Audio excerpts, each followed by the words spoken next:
पड़ता है। तो जाहिर सी बात है बच्चों कि भैया नीचे वालों को अब मौका मिल गया है, जो 180-70 वाले हैं, खूब समय का। जिसको मेहनत करने की आदत है वो अपने आप को पार निकाल के ले जाएगा, और जिसको नहीं है वो 220 पे हो या 230 पे, वो खुद को डाउन ही कर रहा होगा।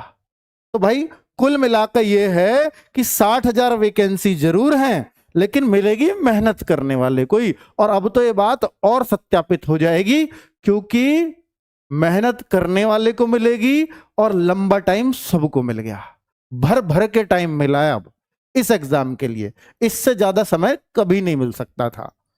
चलो, वो मजबूरी में मिला हो या कैसे भी मिला हो, पर मिल गया। और अब ये भी बहुत अच्छे चांसेस इस एग्जाम के साफ सुथरे होने के रहेंगे। इस एग्जाम के साफ सुथरे होने के किस लिए रहेंगे? क्योंकि सरकार ढूंढ ढूंढ के चुन चुन के अंदर भर रही है नकल माफियाओं को। अब वो अंदर भर लेगी तो कम से कम इस एग्जाम के होने तक तो अंदर रहेंगे ही रहेंगे सारे।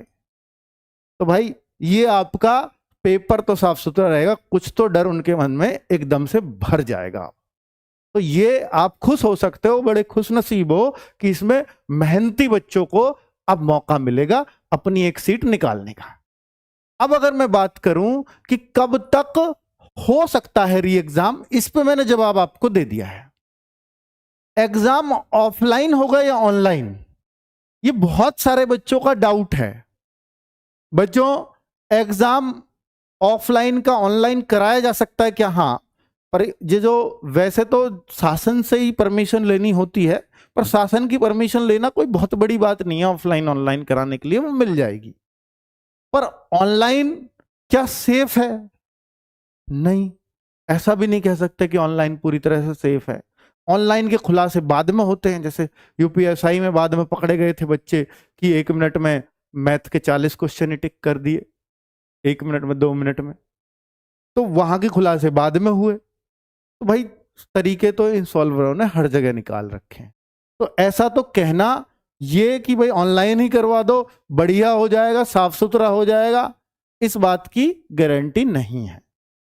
बस ये सरकार को ही सोचना होगा कि इसको साफ सुथरा कैसे कराए जा सकते हैं, कैसे किया जा सकता है। ये जिम्मेदारी उन्हीं की होनी चाहिए, भर्ती बोर्ड की ही होनी चाहिए।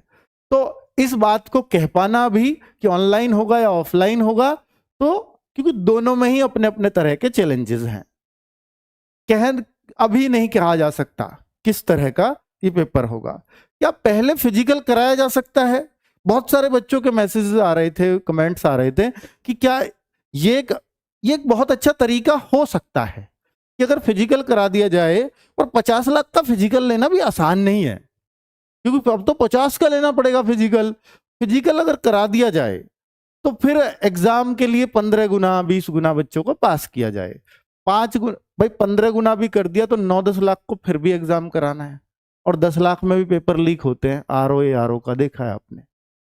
तो वो भी ऐसा नहीं है कि भाई फिजिकल करा देंगे तो फिर भी ये हो जाएगा, पर फिजिकल कराने के लिए पूरी नियमावली बदलेगी, और नियमावली बदलने का मतलब है कि भर्ती दोबारा से निकलेगी, तो जिसके चांसेस नहीं है। नियमावली यानी किसी भी भर्ती के नियम बीच में नहीं बदल सकते, ये आप मान लीजिए। ये सुप्रीम कोर्ट ने पहले भी एक बार किसी भर्ती के केस में बोला था। तो ये पॉसिबल ही नहीं है, इसकी संभावना को भी मैं इनकार करता हूं पूरी तरह से। ठीक है, इस बार कैसा आया था एग्जाम? बहुत सारे बच्चों के मन में होगा कि सर इस बार जो एग्जाम आया था उस पे कितने पे सिलेक्शन हो जाता अगर ऐसा ही एग्जाम आता तो। क्योंकि दे तो सब नहीं लिया एग्जाम, चारों शिफ्टों का एग्जाम हो चुका, हर बच्चे को एक बार एक्सपीरियंस हो गया एग्जाम देने का। ये एक अच्छी बात रही बस इस पेपर कैंसिलेशन में कि भैया एक बार सबको मौका मिल गया एग्जाम देने का, सब बच्चों को अपने आप को परखने का एक मौका मिल गया। तो सबने अपने आप को परख लिया कि भैया कैसा था एग्जाम। एग्जाम बताऊं तो बहुत ही शानदार बनाया गया था, सारे क्वेश्चन बहुत बेहतरीन ढंग से संजोए गए थे, बहुत शानदार तरीके, जैसा एक कांस्टेबल का एग्जाम बनना चाहिए बिल्कुल वैसा ही बना था। तो बच्चे, अगर मैं सब्जेक्ट वाइज बताऊं, और मैंने ना इसमें बच्चों का डेटा लिया था, गूगल डेटा, आपको याद होगा, तो मैंने फर्स्ट सेकंड थर्ड शिफ्ट तक वो गूगल फॉर्म का डेटा लिया, जिसमें फर्स्ट शिफ्ट के करीब 25,000 बच्चों ने डेटा दिया था, 17 की फर्स्ट वालों ने, सेकंड थर्ड में तो कम नहीं दिया था। तो बच्चे करीब 50,000 का टोटल मिला के मेरे पास उन 3 शिफ्ट से डेटा दे दिया था तब तक बच्चों ने, कि बहुत ज्यादा होता है, 1.5-2 लाख तक होता अगर कट ऑफ मेरे को लगानी होती तो। पर दूसरी शिफ्ट के बाद ही हल्ला मच गया था कि गड़बड़ है पेपर में। तो बच्चे यहां पर मैं आपको यह बताना चाह रहा हूं कि जो मेरे पास स्कोर्स आए थे बच्चे के, वो एवरेज स्कोर जो आया था बच्चों का वो 97 आ रहा था।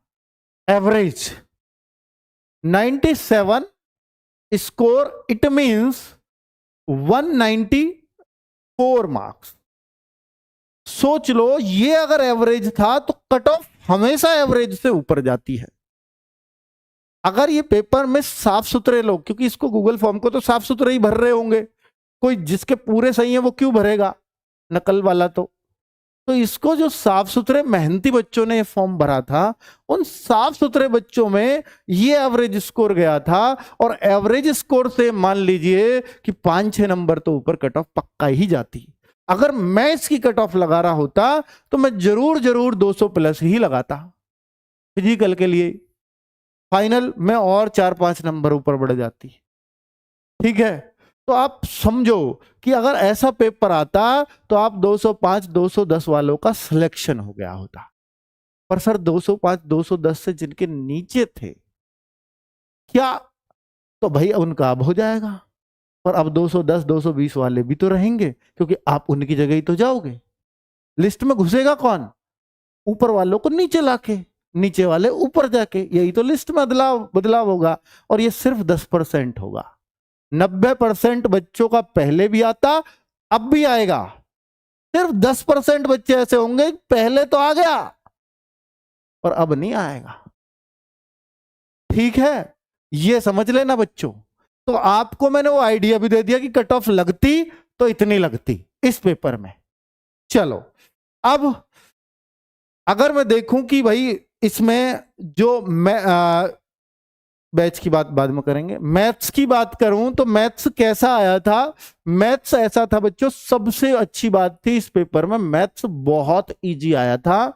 और जैसा यूपी पुलिस में पहले से आता रहा है, बिल्कुल एज एक्सपेक्टेड वैसा ही था। कोई कैलकुलेशन नहीं, कुछ नया सवाल नहीं, वही पुराने बुक्स के घिसे पिटे सवाल ही मैथ्स में पूछे गए थे। तो भाई 20 क्वेश्चन मैथ्स में पूछे। अगर मैथ्स आप किसी ने बिल्कुल बेसिक मैथ्स भी कर लिया होगा तो हर बच्चा वहां 16, 17, 18 क्वेश्चन करके आ गया होगा, ऐसा मैथ्स था। अगर मैं रीजनिंग की बात करूं तो रीजनिंग में 15 क्वेश्चन ऐसे थे, 15 क्वेश्चनों ने जिन्होंने परेशान किया बच्चों को। बाकी तो सबको पता था कथन पूर्व धारणा ऐसे आएगी, वो ऐसे आएगी, बाकी सब चीजें तो जैसी थी वैसी ही हैं। ये जो 15 क्वेश्चन आए कि ये मामला प्रबंधन को भेजा जाएगा, ये मामला मैनेजमेंट को भेजा जाएगा, ये मामला उसके पास जाएगा, ये मामला इसके पास, 5 क्वेश्चन तो वैसे हो गए। और 10 क्वेश्चन कि आप इस सिचुएशन में फंस गए तो क्या करेंगे? कि अगर आप एक पुलिस अधिकारी हैं और आपके सामने ये सिचुएशन है तो आप इनमें से कौन सी चूज करोगे? तो उन 4 सिचुएशन में से 2 तो आपको दिख जाती है कि एकदम ये तो हो ही नहीं सकती, लेकिन 2 में बच्चा बहुत फंस रहा था। मैंने खुद ने भी वो क्वेश्चन देखे। तो ये पिछली बार जेल वार्डर से शुरू है, उससे पहले यूपी पुलिस में नहीं आते थे, पर ये अब आ रहे हैं। हो सकता है इनका रोल और भी बढ़े आगे। तो वो जो क्वेश्चन थे, इन 15 क्वेश्चन ने बच्चों को बहुत परेशान किया है। ठीक है, मैनेजमेंट को भेजे जाने वाले ने, प्रबंधन को भेजे जाने वाले ने, और ये जो 10 क्वेश्चन थे इन्होंने। तो ये 15 क्वेश्चन की वजह से रीजनिंग बच्चा जो पहुंच पा रहा था वो 45-46 तक ही पहुंच पा रहा था। 50 पार जो ले रहा था वो तो बहुत ही बड़ी बात थी। ठीक है, अगर आगे देखें, हालांकि हम मॉक टेस्टों में ऐसी चीजें देते रहे हैं आपको, अब थोड़ा सा और बढ़ाएंगे, स्पेशली उनको कि ये सिचुएशन हो आपके सामने तो आप क्या करेंगे। ऐसे क्वेश्चंस की प्रैक्टिस आपको चाहिए, और वो क्वेश्चंस बुक्स में भी नहीं है, दुर्भाग्य है हमारे पास। तो उसका भी हम एक बुक भी लाने वाले हैं इन्हीं 15 क्वेश्चंस के लिए। मात्र 99-100 पेजेस की बुक की 101 पेज के अंदर ये मटेरियल कवर हो जाए और बच्चों की अच्छे से प्रैक्टिस हो जाए, ताकि इनका कल को 15 की जगह 20 भी हो जाए तो बच्चे इन क्वेश्चंस को बहुत अच्छे से पकड़ पाए। ठीक है, इस पे हमारा काम शुरू हो गया है। बाकी बच्चे जीएस नॉर्मली यूपी पुलिस की पहले से अगर बात करूं तो मुश्किल आती रही है, पर इस बार जो जीएस थी वो भी आसान थी। भाई हर कोई ये मानता है मॉडरेट लेवल की आएगी, लेकिन इस बार मॉडरेट नहीं थी। हर बच्चा ये कह रहा था सर जीएस की था ना, जितनी उम्मीद थी उससे ज्यादा ही अच्छी हो रही थी। मतलब हम पहले 20-22 इसमें अच्छा स्कोर मानते थे, लेकिन अब जो है 25 से 27 स्कोर बच्चा आराम से कर पा रहा था जीएस में। अगर आप इससे कम थे तो इसका मतलब ये आपकी गलती थी। अगर मैं हिंदी की बात करूं तो हिंदी भी ऑन एन एवरेज बिल्कुल परफेक्ट थी, जैसी यूपी पुलिस के लिए होनी चाहिए। तो बच्चा इसको भी मैं इजी ही टारगेट करूंगा कि हिंदी भी आपकी इजी थी, और बच्चे लोग जिन्होंने पढ़ी थी वो जरूर 35 क्वेश्चन के आसपास इसमें अच्छे स्कोर करने वाले पहुंच रहे थे। तो ये था ओवरऑल पेपर का एनालिसिस कि जो इस बार आया था। सारी ही शिफ्टों का पेपर देख करके मैं ये बातें आपको बता रहा हूं। चलो अब मॉक टेस्ट। अब आप कहोगे सर इस बार कैसा आया था, इस बात का क्लियर हो गया। Mock test and analysis continue कब होंगे? मॉक टेस्ट आपके जो आरडब्ल्यूए पे मॉक टेस्ट इस बार संडे नहीं मिला होगा आपको, तो इसके लिए आप पूछ रहे होगे मिनी मॉक तो मैं अभी नहीं चलाने वाला, मिनी मॉक तो मैं पेपर से 1 महीने पहले शुरू करूंगा, ठीक है। लेकिन जो मॉक टेस्ट है, फुल मॉक टेस्ट, वो इस संडे से शुरू हो जाएगा। इस संडे है 10 तारीख, यानी 10 मार्च से, और जब तक आपका एग्जाम ना हो जाए ये आपको फ्री ऑफ कॉस्ट मिलता रहेगा, फ्री। तो ये आरडब्ल्यूए की मॉक टेस्ट की खास बात होती है, उसका लेवल, उसका स्टैंडर्ड बिल्कुल उसी लेवल का बना हुआ होता है जैसा यूपी पुलिस का बना हुआ होना चाहिए।